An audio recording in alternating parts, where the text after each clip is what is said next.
આપણી સંકલ્પ ન્યૂઝ ચેનલને સબસ્ક્રાઇબ અને લાઇક કરો, બેલ આઇકન દબાવો જેથી આવનાર ન્યૂઝ અપડેટ્સની નોટિફિકેશન આપના મોબાઈલ પર સૌથી પહેલા પહોંચે. Like, subscribe and share the video. નમસ્કાર દર્શક મિત્રો, હું છું પૂજા ટંડેલ. સંકલ્પ ન્યૂઝમાં આપનું સ્વાગત છે. સમાચારની શરૂઆત કરતા પહેલા એક નજર આજના મુખ્ય સમાચાર પર. વલસાડના નાની સરોણ ગામે દીપડાએ પશુપાલકની વાછરડીનો શિકાર કરતા ફફડાટ. વન વિભાગે મૃતક વાછરડીનું પશુ ચિકિત્સકની મદદથી સ્થળ ઉપર પીએમ કરાયું.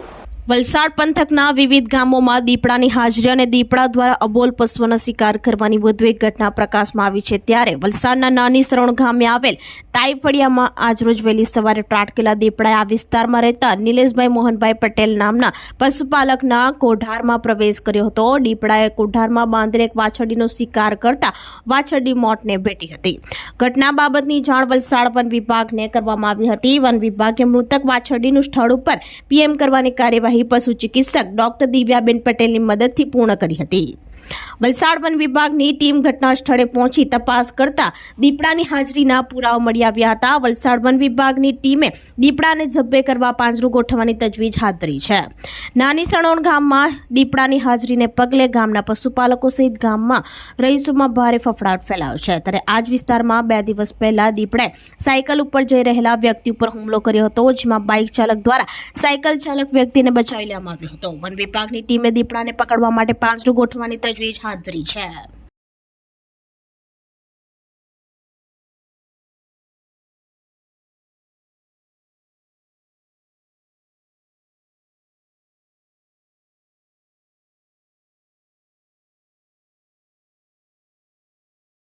વલસાડ જિલ્લામાં 8 મહિનામાં 628 સગીરાઓ ગર્ભવતી થવાની માહિતી સામે આવતા પગલાં લેવાયા. ડીડીઓ અને જિલ્લા પોલીસ દ્વારા એનજીઓની મદદથી ધરમપુર કપરાડામાં જાગૃતતા લાવવામાં આવશે.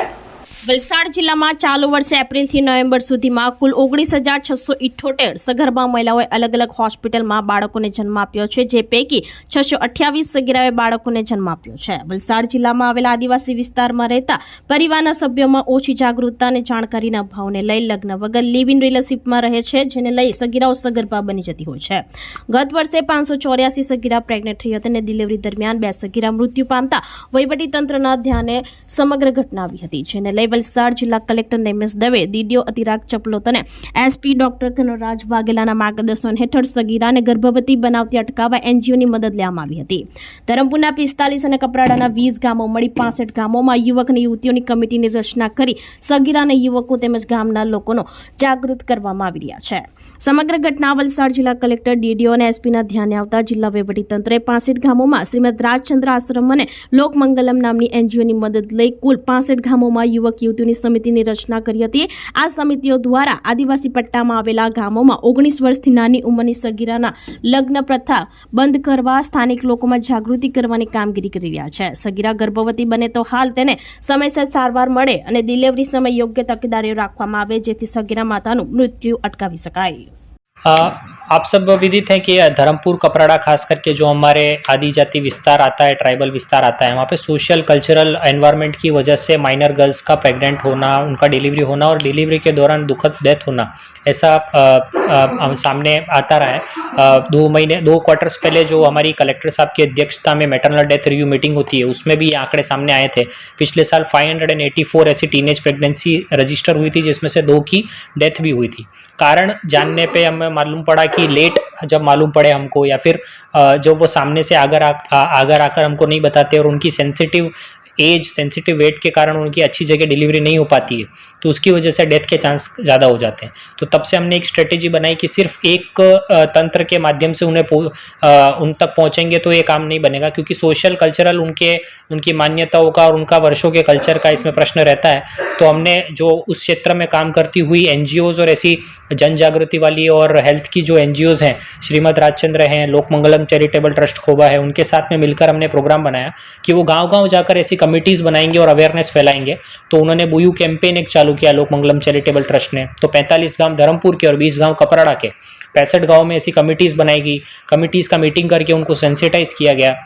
ऐसे कुछ पॉजिटिव एग्जांपल्स भी सामने आ रहे हैं कि उन्होंने उनको रोकना चालू किया है। कुछ महाराष्ट्र से बॉर्डर से भी इनका जैसे रोटी बेटी का जो संबंध रहता है उसकी वजह से कोई लोग यहाँ पर अंडर एज का वो करना भी आए थे, तो पहले से ही अटका दिया गया और सब तंत्र को खबर पड़ गई और उसको वहीं पे अटका के और गांव वालों ने बहुत पॉजिटिव रोल उसमें प्ले किया।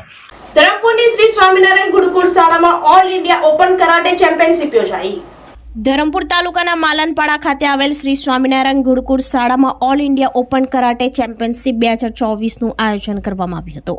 ટુર્નામેન્ટનું આયોજન armour martial arts Gujju karate association અને self defence karate association of વલસાડના ફાઉન્ડર ક્યોસી મનોજ પટેલના નેતૃત્વ હેઠળ કરવામાં આવ્યું હતું। સ્પર્ધામાં 400થી વધુ વિદ્યાર્થીઓએ ભાગ લીધો હતો। ટુર્નામેન્ટમાં કાટા અને કુમેટીમાં ભાગ લેનાર વિજેતા વિદ્યાર્થીઓને ગોલ્ડ, સિલ્વર અને બ્રોન્ઝ મેડલ અને સર્ટિફિકેટ તેમજ કરાટે મોમેન્ટો વિતરણ કરવામાં આવ્યા હતા તથા ઓફિશિયલોને મોમેન્ટો, સર્ટિફિકેટ તથા ટ્રોફી આપવામાં આવી હતી। હાજર રહેલા દરેક ઓફિશિયલ સેન્સાઈ આકાશ પટેલ, કિરણ પટેલ, મંગલ ટેરલ, પંઠ પટેલ, વેનિલ પટેલ, આકાંક્ષ પટેલ, જીતેન્દ્ર રાઠોડ, વિઠ્ઠલ રાઉત, સાવન માછી, મિતેશ પ્રજાપતિ, હેતશ્રી, કૃતિકા, આકાશ પટેલ તથા અન્ય ટીમના સભ્યોએ ભારે જહેમત ઉઠાવી ટુર્નામેન્ટને સફળતા અપાવી, જે બદલ ક્યોસી મનોજ પટેલે તેમની ટીમનો આભાર વ્યક્ત કર્યો હતો।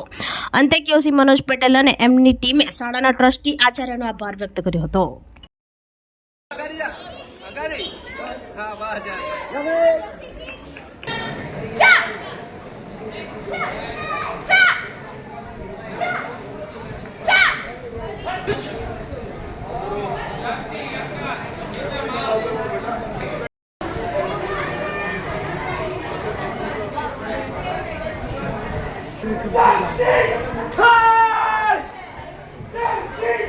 તો આ હતા સમાચારો। નવા સમાચારો સાથે કાલે ફરી મળીશું। નમસ્કાર। આપણી સંકલ્પ ન્યૂઝ ચેનલને સબસ્ક્રાઇબ અને લાઇક કરો, બેલ આઇકન દબાવો જેથી આવનાર ન્યૂઝ અપડેટ્સની નોટિફિકેશન આપના મોબાઈલ પર સૌથી પહેલા પહોંચે। Like, subscribe and share the video.